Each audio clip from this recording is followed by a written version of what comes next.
안녕하세요. 커피앤톡입니다. 오늘도 와주셔서 감사드리고요. 바로 사연 읽어보겠습니다. 안녕하세요, 여러분. 저는 60대 초반에 서울에 사는 김미애라고 합니다. 제가 얼마 전 해외에서 고려장을 치를 뻔하다가 살아 돌아온 일이 있어서 이렇게 글을 써봅니다. 아마 아들이 아니었으면 지금쯤 말도 안 통하는 낯선 나라에서 눈물 마를 날 없이 처참한 나날을 보내고 있었겠죠. 정말 상상만으로도 끔찍하네요. 다시는 떠올리기 싫어 사연 쓰는 것도 주저했지만 지금 주어진 두 번째 인생에 감사하며 묵혀두고 사는 게 좋은 것만은 아니라는 생각이 들어 여기에다 시원하게 털어놓을까 해요. 저에게는 아들이 하나 있습니다.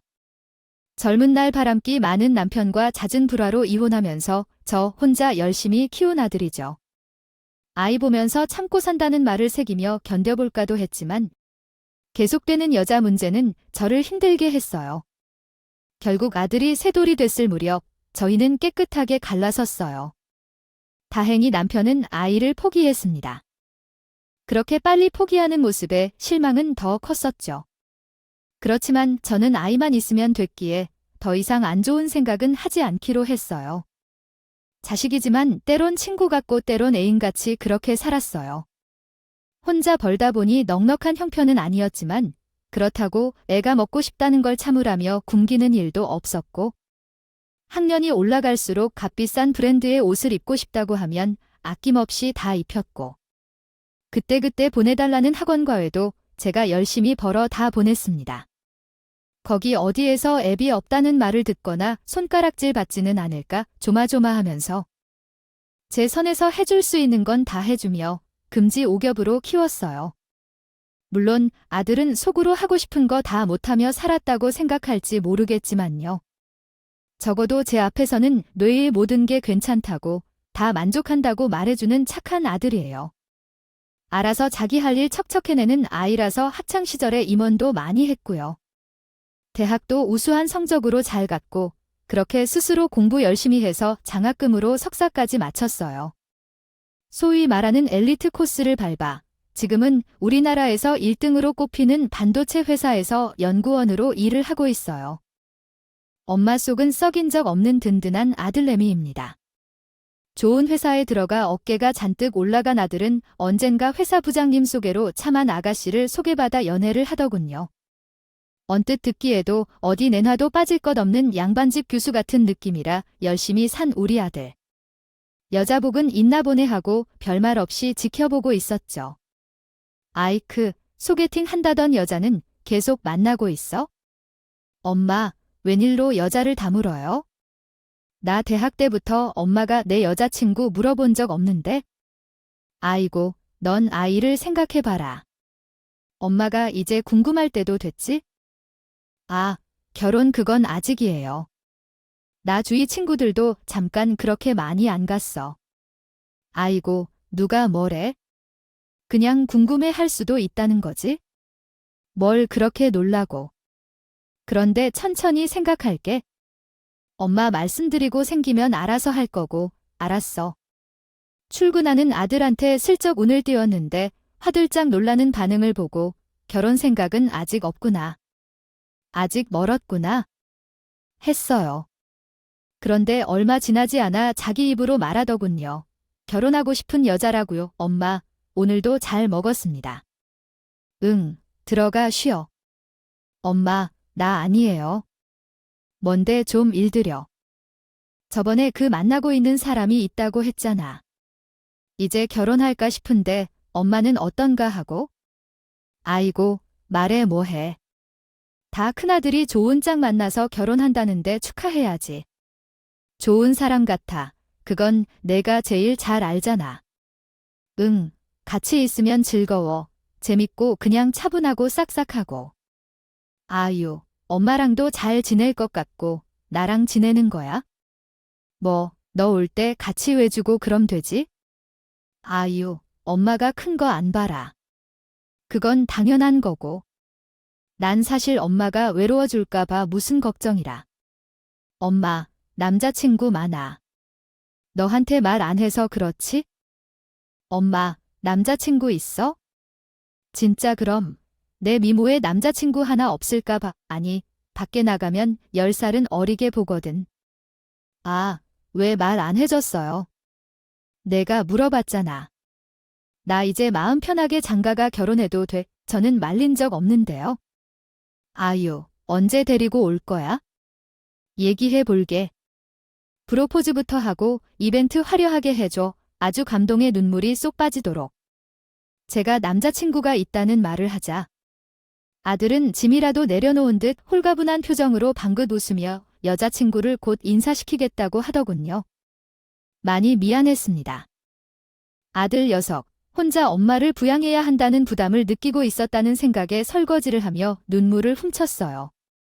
부디 인싸 온다는 여자친구와 무탈하게 결혼 준비를 해서 평생 잘 살기를 바랐습니다.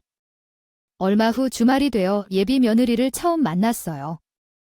처음 며느리를 봤을 때 금지옥엽 키운 내 아들은 아무것도 아니었구나 싶을 만큼 사랑으로 잘 키운 부잣집 딸내미 느낌이 팍팍 들었어요.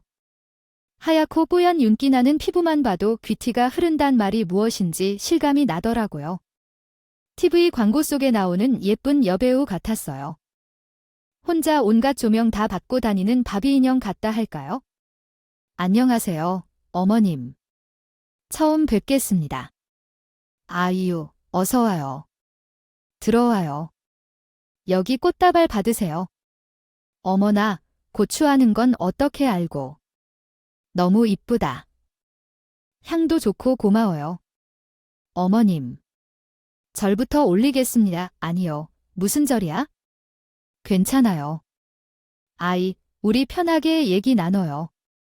어려워 말고. 첫인상이 아주 좋았습니다. 예의를 차릴 줄 알고 어른을 대할 줄 아는 느낌이 들었어요. 그런데 얘기를 나눌수록 우리 아들이랑 잘 맞을까 싶더군요.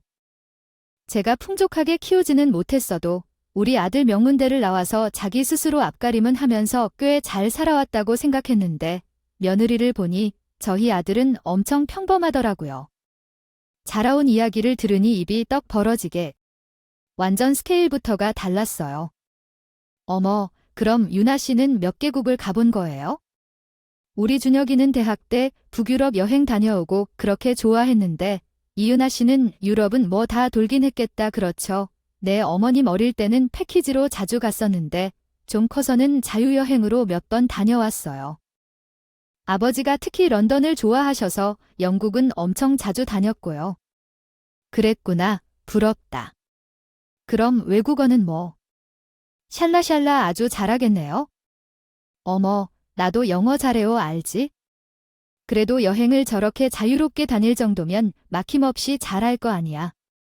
그냥 조금 요즘 젊은 사람들 하는 정도요? 여행할 때 엄청 어려운 표현이 필요한 건 아니니까요. 어머니는 유럽 어디 가보셨어요?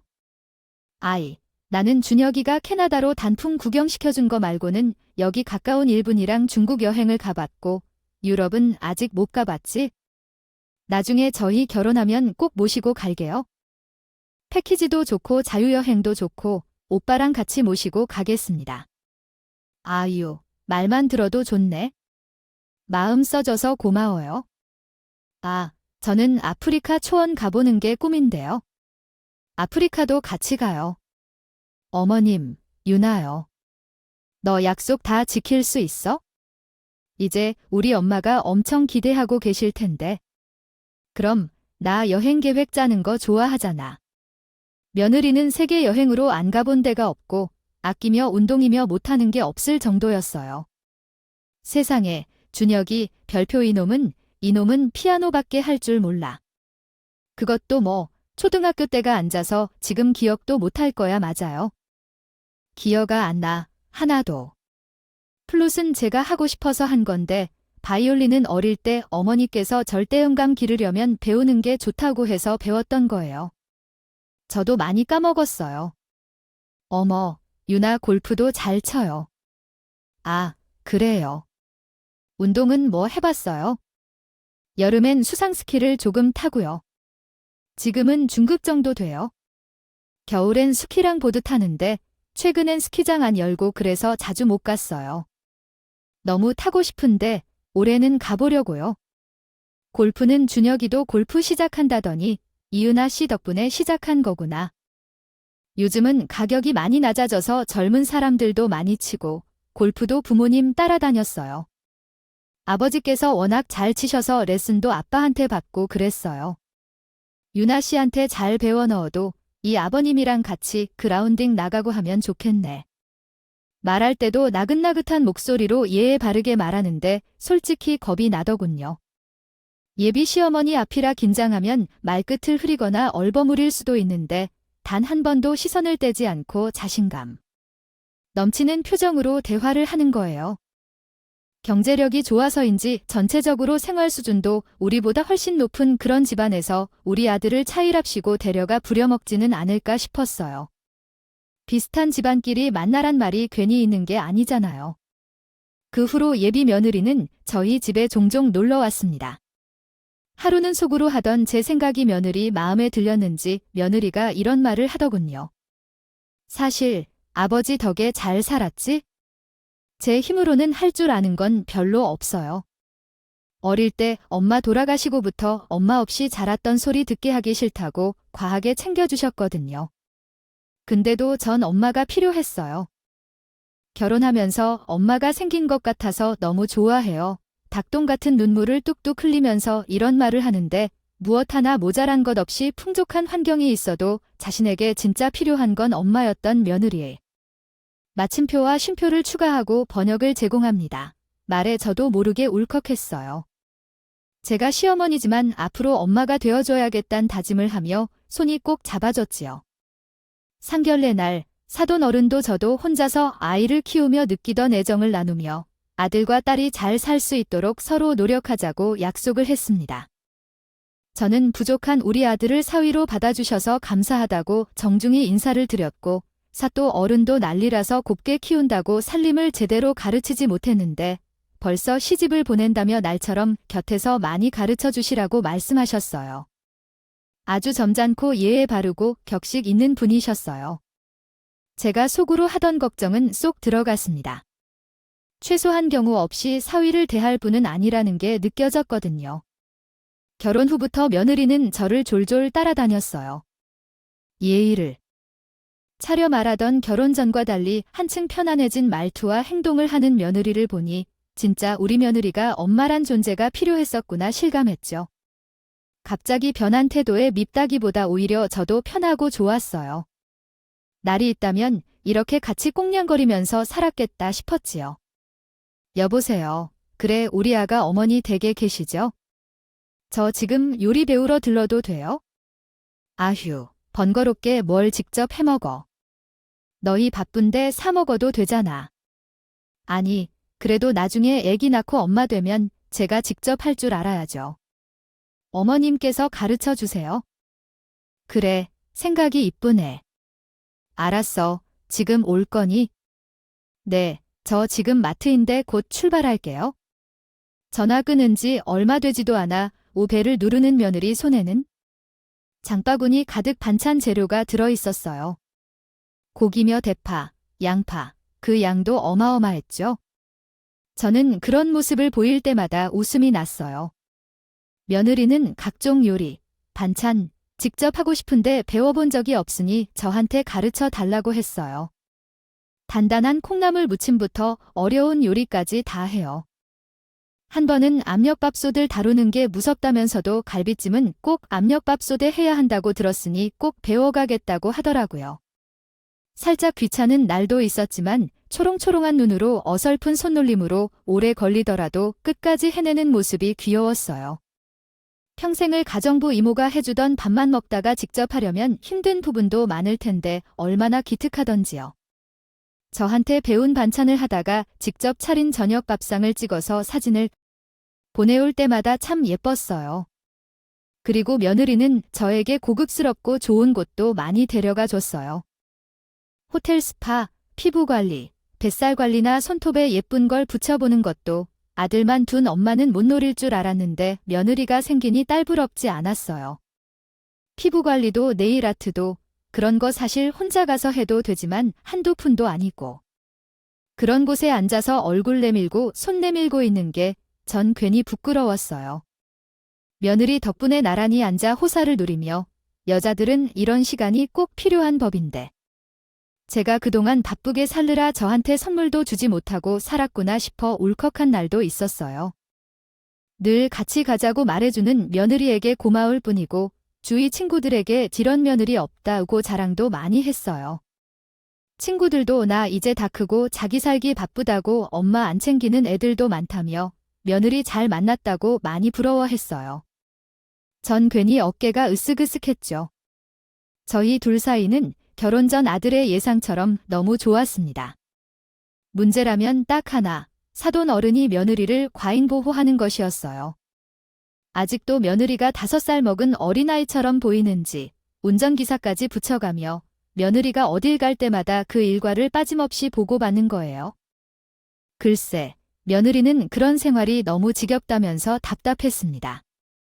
아들도 그 부분은 장인어른이 결혼 전부터 꼭 지켜달라고 부탁해온 부분이라 어쩔 수 없다면서 아내에게 어떤 방어막도 되어주질 못하더라고요. 속상해하는 며느리를 저도 아들도 도움은 주지 못한 채 이딱하게 볼 수밖에 없었어요. 그래서 며느리가 저와 단둘이 있는 시간을 그렇게 좋아했구나 싶었어요. 아들 부부가 결혼한 지 반년쯤 흘러갔을 때였어요. 어느 날 자정을 막 넘긴 시간에 며느리가 옷이 갈기갈기 찢어진 운전기사와 저희 집에 온 거예요. 전 막 잠을 청하려다가 대문을 두드리는 소리에 놀라 급히 겉옷을 챙겨 입고 나가봤죠. 어머니, 저 유나예요. 문 좀 열어주세요. 어찌나 다급하게 두드리는지 누가 쫓아오는 줄 알았어요. 저는 바로 문을 열었죠. 어머, 유나야, 이 시간에. 어머머, 기사님, 왜 이러셔? 어머니 정말 죄송하지만 오빠가 입던 옷 좀 꺼내주세요. 얼른요. 전 너무 놀라서 눈을 비비며 내가 뭘 잘못 본 건가 의심까지 했어요. 꿈을 꾸는 것 마냥 너무 비현실적이었어요. 며느리는 아들이 입던 옷 한 벌만 달라더니 다급한 목소리로 옷을 받아가더니 이 일을 자기 남편한테는 절대 비밀로 해달라며 신신당부를 하더군요. 감사합니다. 어머니. 그런데 오늘 일은 우선 준혁 오빠한테는 꼭 비밀로 해주세요. 꼭 부탁드려요. 오빠, 걱정하는 거 싫어서요. 네, 그래 알았다. 그런데 이게 무슨 일이야? 유나야, 너는 괜찮은 거니? 네, 괜찮아요, 엄열니. 오늘은 일단 가볼게요. 제가 내일 와서 설명드릴 테니까 걱정 말고 주무세요. 늦은 시간에 너무너무 죄송해요. 제가 마음이 너무 급해서요. 그래, 알았어. 너도 걱정하지 말고 잘 정리하고 들어가거라의 다음 날 며느리는 남편을 출근시키고 예지감치 저희 집으로 와서 상황을 얘기했다. 설명을 했습니다. 어머니, 어제는 늦은 시간에 죄송했어요. 많이 놀라셨죠? 그래, 무슨 일이었던 거야? 나한테 말할 수 있겠어요? 저희 아버지가요. 아버지가 그렇게 하신 거였어요. 기사님을 아버님이 왜 어제 제가 친구들 만나러 가는 걸 기사님한테 말 안 하고 나갔거든요.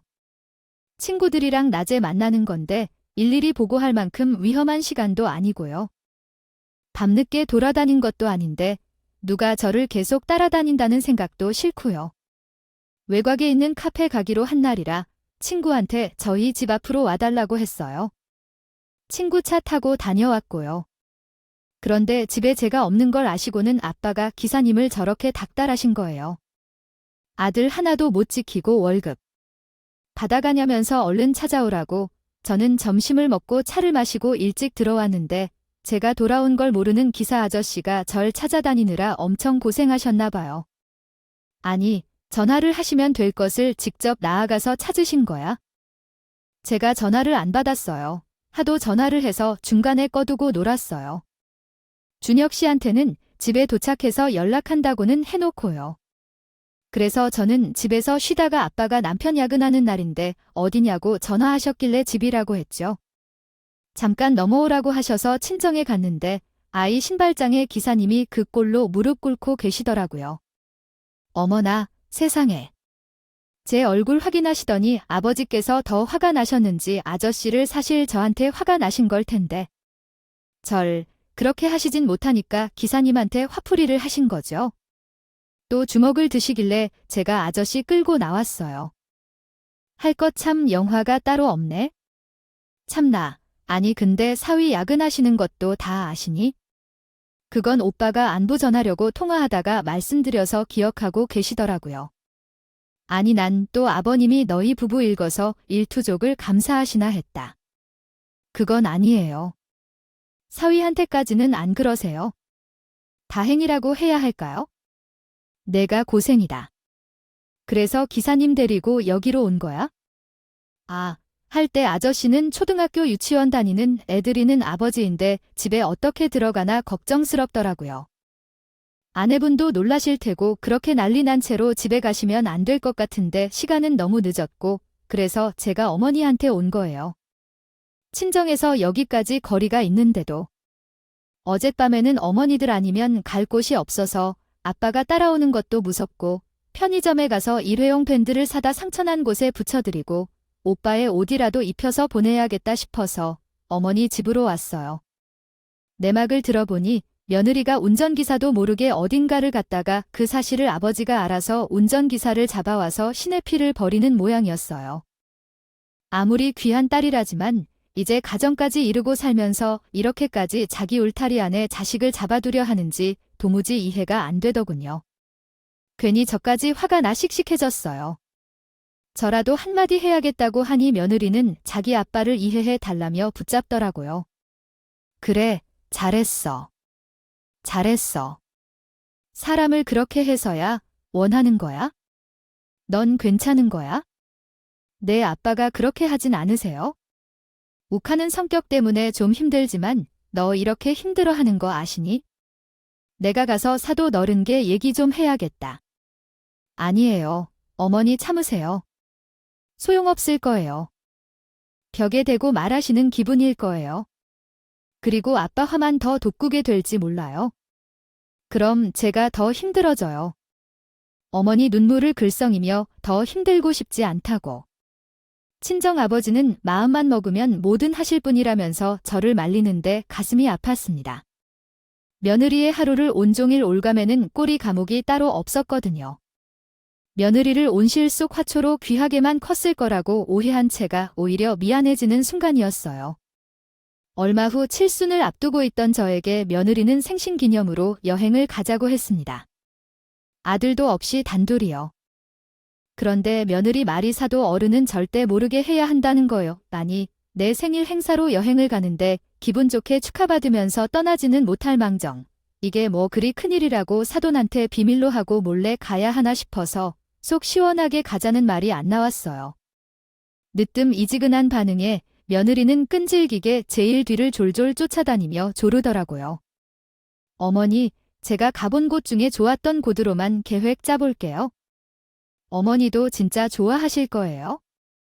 이번에 안 가시면 언제 시간 날지 모르잖아요. 제가 임신이라도 하면 최소 5년은 여유롭게 해외여행 같은 거 못할 텐데 지금이 딱 좋아요. 진짜 살랑살랑 애교까지 떨면서 간절히 부탁하니 저도 졌다 싶어서 그러자고 했어요. 그때부터 며느리는 위장까지 해가면서 여행 준비를 하느라 바빴어요. 운전기사 눈을 피해서 제호까지 빌려 했고 외출을 하는 거 있죠. 백화점에 가서 제 선글라스도 사오고 수영복도 골라주고요. 왜 웬만한 물건은 1,000원에 판다는 다이소에 가서 각종 화장품, 미니 용기, 머리끈, 110V 돼지코 등등 소소한 물건까지 아주 싹 다 챙겨주더라고요. 꼼꼼하게 여행 준비를 하는 며느리를 보며 아버지 눈피해서 얼마나 여행이 가보고 싶었으면 이렇게까지 해서 가려고 하나 싶었죠. 지금 안쓰러웠어요. 솔직히 너무 들떠서 준비하길래 한편으로는 저 녀석이 내 칠순을 핑계로 편하게 여행 한번 가보자고 저러는 건가 싶기도 했어요. 근데 아들도 그런 며느리 모습을 보며 자기 와이프가 정말 오랜만에 행복해 보인다고 기분 좋게 잘 다녀오라면서 저한테 용돈까지 따로 챙겨주더라고요. 그래, 내가 또 오해했지? 저렇게 마음 써주니 얼마나 기특해라고 생각하며 저도 기꺼이 즐거운 마음으로 7박 8일의 일종의 여행 준비를 했습니다. 커다란 트렁크에 이것저것 담았죠. 숙소에 가서 며느리랑 하려고 얼굴팩, 다리팩까지 넣었어요. 상상만으로도 아들 없이도 여행을 가고 다니 나이 같은 며느리랑 여행을 한다는 사실에 내심 들떴습니다. 여행 당일 아침, 아들을 출근시키고 며느리가 나타났을 때 저는 화들짝 놀랐어요. 이번 여행을 제대로 준비하겠다던 며느리는 전용 고급 리무진까지 빌려왔어요. 왜 그 기다란 차 있잖아요.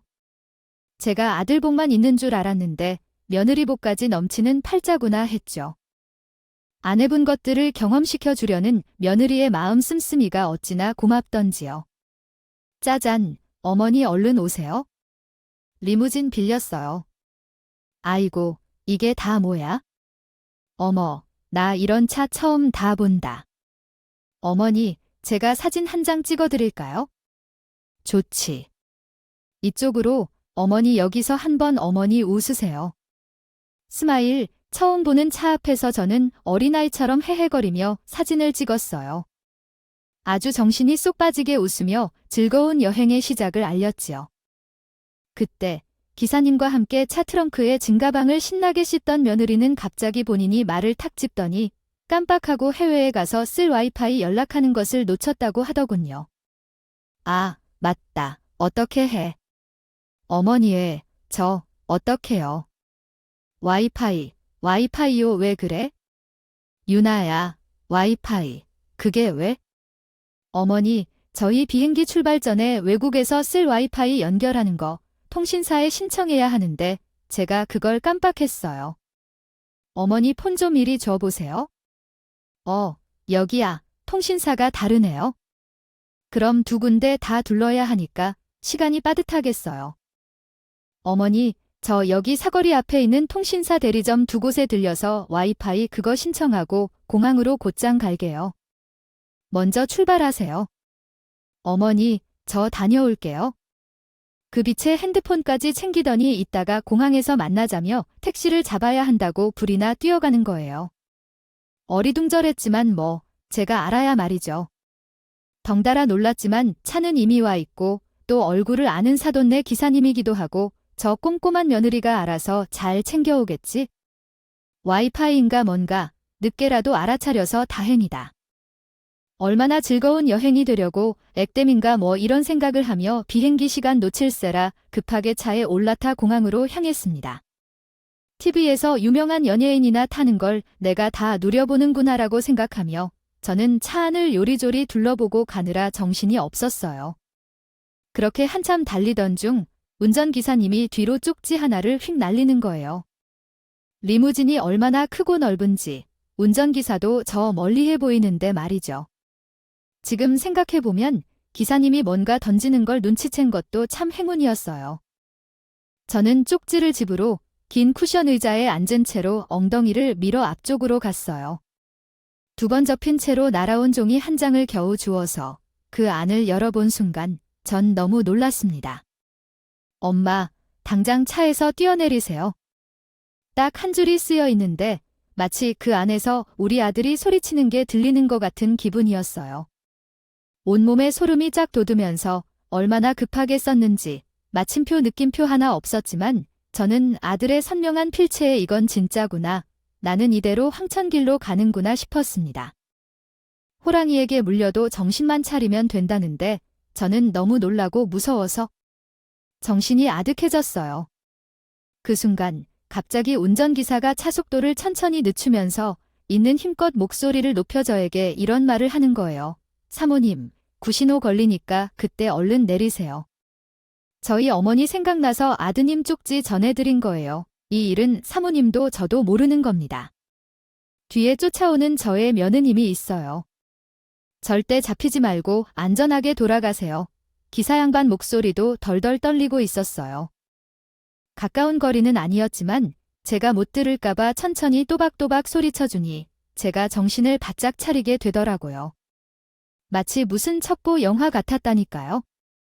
전 지금도 차에서 뛰어내리던 순간 심장이 밖으로 튀어나올 것 같은 그 기분을 잊을 수가 없어요.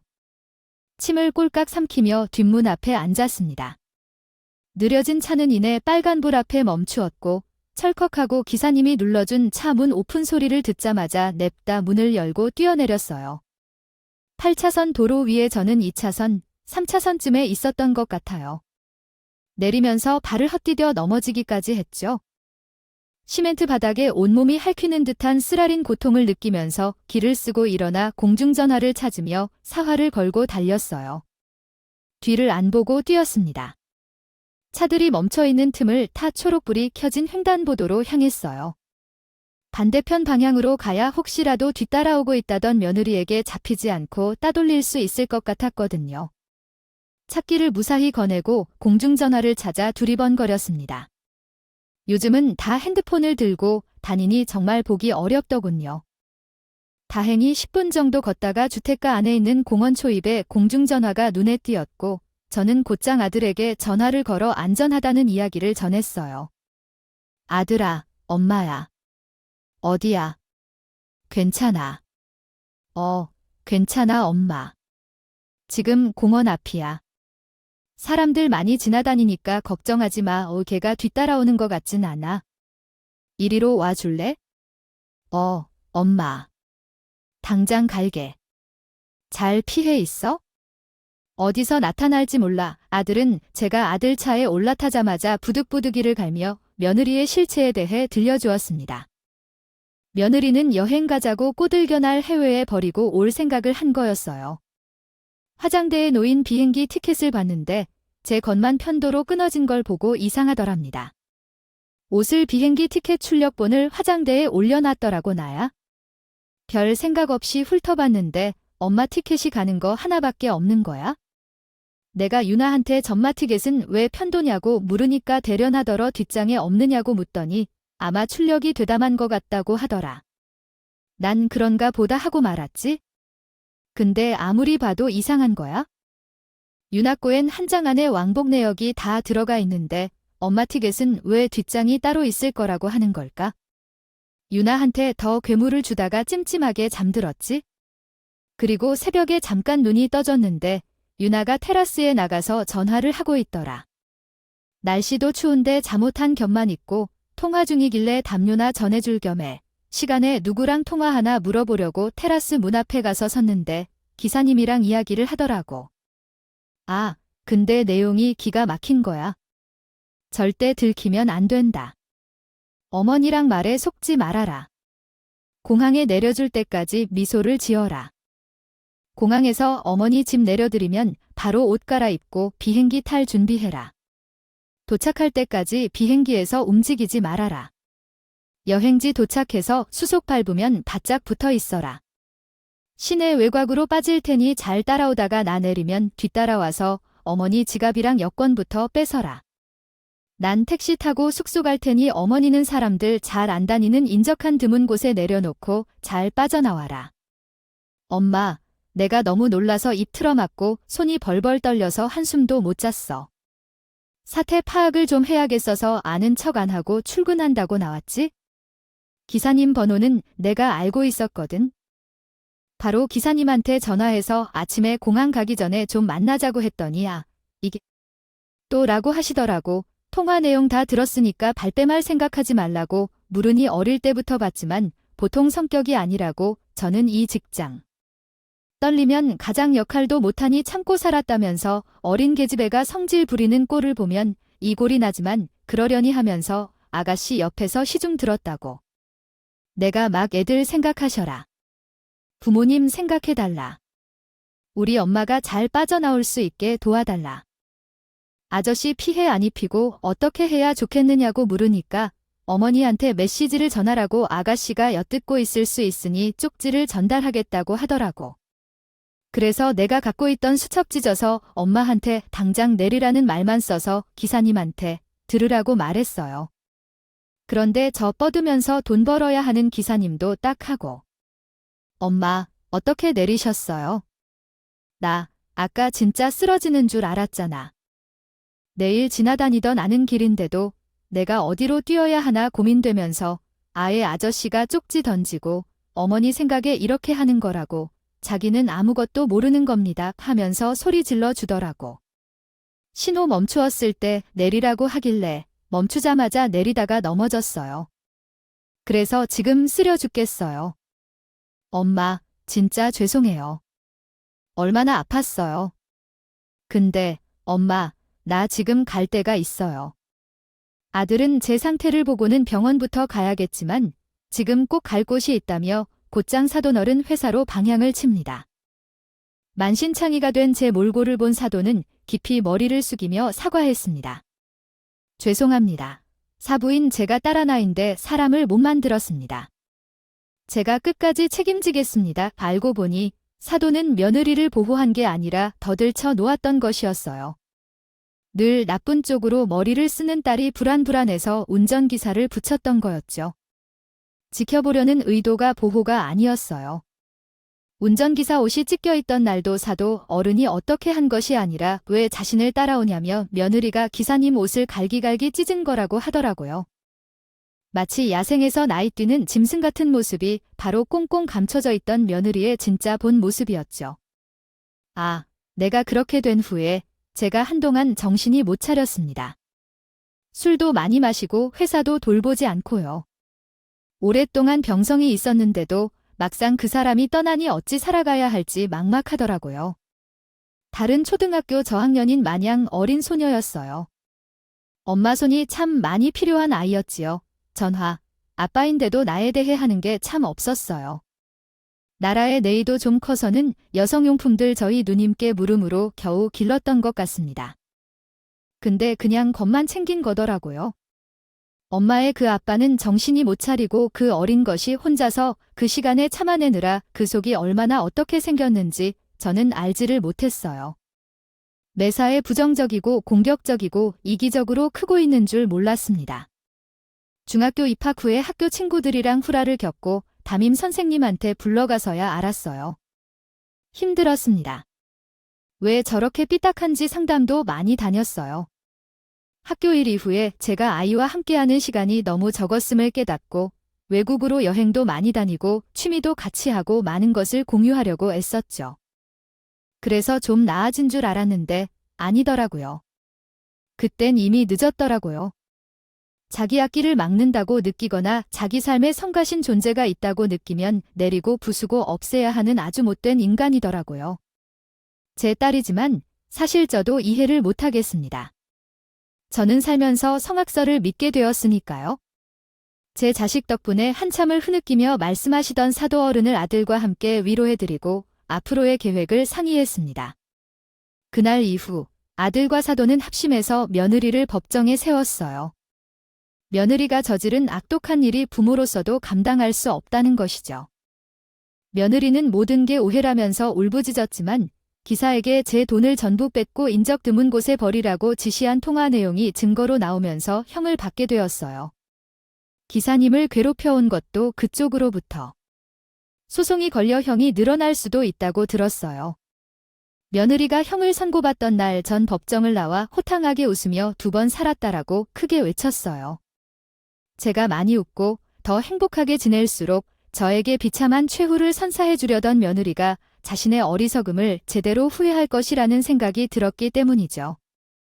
그래서 아들에게도 또 한 번 살게 해준 건 내 덕이라고 2번 사는 삶을 살게 해줘서 고맙다고 이야기하며 밝게 웃었어요. 아들과 며느리는 현재 이혼 소송 과정을 밟고 있습니다. 어쩔 수 없는 결과이지만 사도 어른도 기꺼이 그렇게 하라고 나라일을 제대로 가르치지 못해 미안하다고 하셨다네요.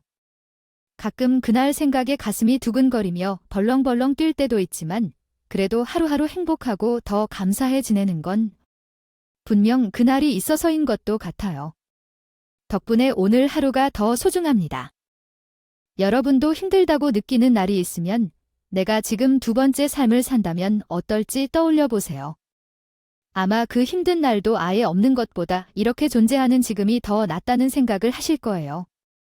부디 늘 건강하시고 좋은 일만 가득하시길 바랍니다. 행복합시다. 우리 제 사연 들어주셔서 감사합니다. 지금까지 커피앤톡이었습니다. 오늘도 끝까지 함께 해주셔서 감사하고요. 다음 영상으로 또 찾아뵙겠습니다.